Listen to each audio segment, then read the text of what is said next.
Today, on the 29th of October, we remember Saint Narcissus. History records quite an interesting background on this saint. Let us delve into his life and listen on to know more about him. Saint Narcissus was born towards the end of the 1st century, and he was nearly 80 years old when he was named as the 30th Bishop of Jerusalem. The bishop and historian Eusebius says the following miracle can be attributed to him. One day on Easter Eve, the deacons did not have any oil for the lamps in the church, which was necessary at the solemn divine office on that day. Narcissus ordered those who had care of the lamps to bring him some water from the neighboring wells. This being done, he pronounced a devout prayer over the water. Then he bade them to pour it into the lamps, which they did. The water was immediately converted into oil, to the great surprise of all the faithful. Some of this miraculous oil was kept there as a memorial at the time when Eusebius wrote his history. The veneration of all good men for this holy bishop, however, could not shelter him from the malice of the wicked. 3 incorrigible sinners, fearing his severity in the observance of ecclesiastical discipline, accused him of a terrible act. The sinners swore that they were right, adding the following to their testimony.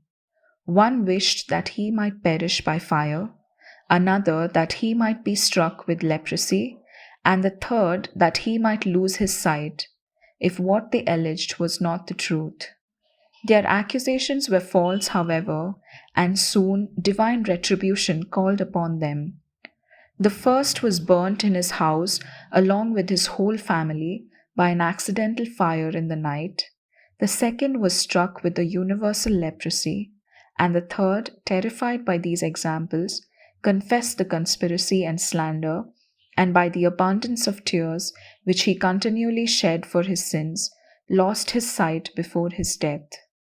Narcissus either could not stand the shock of the bold calumny, or perhaps he made it an excuse for leaving Jerusalem in order to spend more time in solitude, which had long been his wish. He spent several years undiscovered in his retreat, where he enjoyed all the happiness and advantage which a close conversation with God can bestow.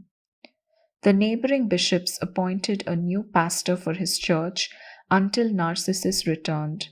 Upon his return, the faithful rejoiced and convinced him to once again undertake the administration of the diocese, which he did.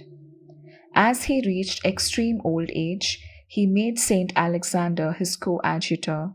Saint Narcissus continued to serve his flock and even other churches by his assiduous prayers and his earnest exhortations to unity and concord. As Saint Alexander testifies in his letter to the Arsenionites in Egypt, where he says that Narcissus was at that time about 116 years old. The Roman Martyrology honors his memory on October 29th. Let us in our own lives get inspired by the life of Saint Narcissus and together say, Saint Narcissus, pray for us.